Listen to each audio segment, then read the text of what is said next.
Il y a une tradition qu'il faut monter la filière. Mais la filière n'est pas simplement psychologique. C'est une filière qui nous rappelle à la fois que la psychologie était une philosophie avant et même une religion. Donc, je dirais d'un point de vue des sources, sont les plus classiques. Pour moi, l'introduction à la psychologie politique s'est faite avec une lecture attentive de Platon, de Cicéron, qui est un des piliers de l'aspect humaniste de la question, et de Machiavel. Ce sont les trois grands auteurs classiques pour moi de la psychologie politique. Et après vient au niveau du 19e siècle une énumération qui peut être assez fastidieuse, mais qu'il faudrait rappeler certains noms, comme Gabriel Tarde, comme Gustave Le Bon.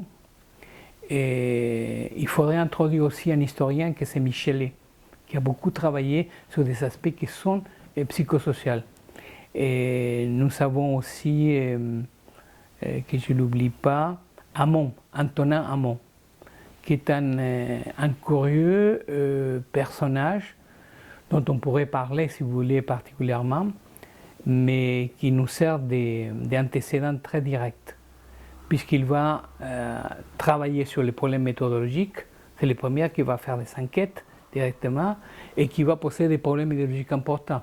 Il a travaillé beaucoup sur la mentalité du militaire et la mentalité de l'anarchiste. De telle manière que ce sont des auteurs qu'on les a oubliés, mais qui restent importants pour nous. Et après vient toute la pléiade des auteurs qui sont sortis de l'entre-deux-guerres vers les années 30, dans lesquels nous allons pouvoir analyser les travaux de Sperber, de Chacotine, je lui donne une importance particulière, d'Adorno, et toute l'école de Francfort qui va être autour de ces problèmes. Et, il y a Fromm, Erich Fromm, qui va travailler énormément l'idée de rapprocher les problèmes culturels, psychanalytiques et les politiques. Et ensuite, un auteur qui me paraît important, c'est Cantril, complètement oublié.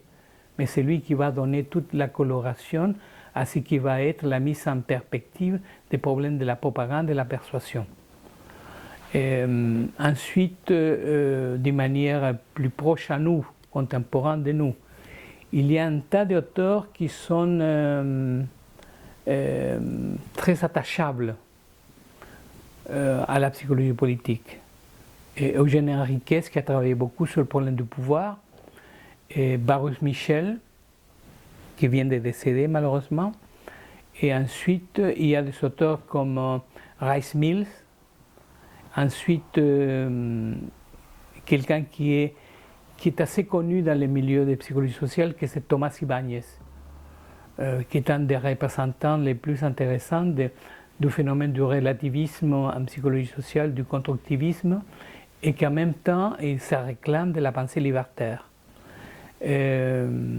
Ensuite, il y a dans les cadres latino-américains, il y a plusieurs personnalités qui ont contribué énormément.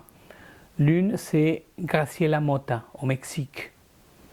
Et ensuite, une deuxième qui est importante, qui est Maritza Montero, au Venezuela. Mais disons qu'avec ça, vous avez déjà de quoi voir.